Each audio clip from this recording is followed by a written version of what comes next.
সদ্গ্রন্থ পাঠ শ্রী সত্যেন্দ্রনাথ মজুমদারের বিবেকানন্দ চরিত। এই পুস্তকের পরিব্রাজক বিবেকানন্দ এই অধ্যায়ের পর্ব ৮৫ পাঠ করছি। তখনও প্রভাত হয় নাই। পূর্বাকাশে উষার রক্তিম ছটাই শত বিকশিত। দীর্ঘ পথভ্রমণে পরিশ্রান্ত খুঁত পিপাসা কাতর স্বামীজি পথিপার্শ্বে এক বৃক্ষতলে বসিয়া আছেন। হাতরাস রেলওয়ে স্টেশনের স্টেশন মাস্টার শরৎচন্দ্র গুপ্ত কার্য সমাপনান্তে বাসায় ফিরিতেছেন। এমন সময় স্বামীজির প্রভাত আরুণ রাগরঞ্জিত শ্রীঅঙ্গের দিব্য কান্তি ছটা নেত্রপথে পড়িবা মাত্র তাহার মুগ্ধ দৃষ্টি অজ্ঞাতসারে নিষ্পলক হইল। ধীরে ধীরে অগ্রসর হইয়া পদধূলি গ্রহণান্তর শরৎচন্দ্র বিনয় নম্র বচনে জিজ্ঞাসা করিলেন, আপনাকে ক্ষুধিত পরিশ্রান্ত দেখিতেছি, দয়া করিয়া আমার গৃহে চলুন, সেইখানে বিশ্রাম করিবেন। মৃদু হাস্যে করুণা স্নিগ্ধ দৃষ্টিপাত করিয়া স্বামীজি ব্রহ্মাসন হইতে উত্থিত হইলেন এবং নীরবে শরৎচন্দ্রের পশ্চাৎবর্তী হইলেন। শাস্ত্র মহাপুরুষগণ বলেন যে ভাগ্যবান সাধকের দীক্ষার কাল সমুপস্থিত হইলে তাহাকে আর গুরু অন্বেষণে বহির্গত হইতে হয় না। গুরুই শিষ্যকে কৃতার্থ করিবার জন্য তৎসকাশে উপস্থিত হন। আধ্যাত্মিক রাজ্যে এরূপ দৃষ্টান্ত বিরল নহে। স্বামীজি সর্বপ্রথম শিষ্য পুণ্যচরিত শ্রীমৎ স্বামী সদানন্দের জীবনেও এইরূপ ঘটনা ঘটিয়াছিল।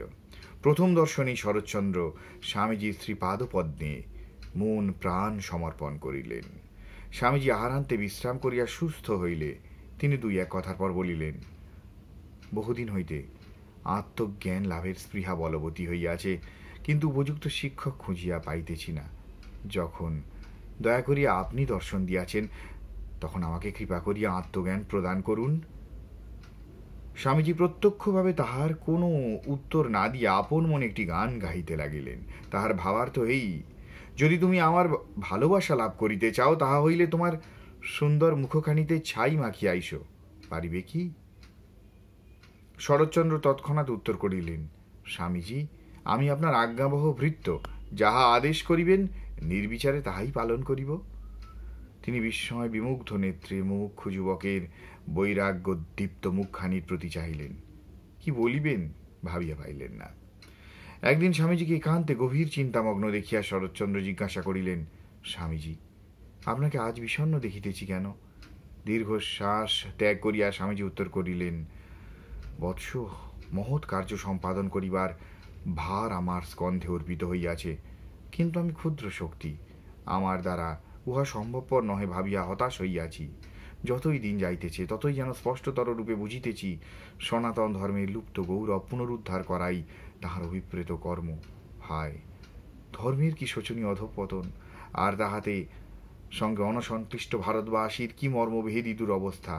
ভারতকে পুনরায় ধর্মের বৈদ্যুতিক শক্তিতে সঞ্জীবিত করিতে হইবে, তাহার আধ্যাত্মিকতা দ্বারা সমগ্র জগৎ জয় করিতে হইবে, কিন্তু উপায় কি?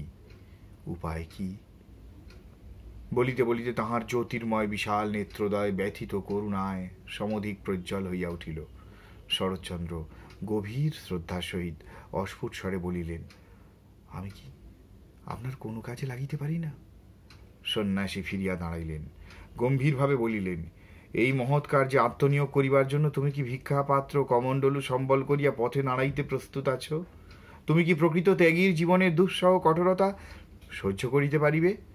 দৃঢ়তার সহিত শরৎচন্দ্র তৎক্ষণাৎ উত্তর করিলেন, অবশ্য, আপনার কৃপা হইলে আমি নিশ্চয়ই সহ্য করিতে পারিব।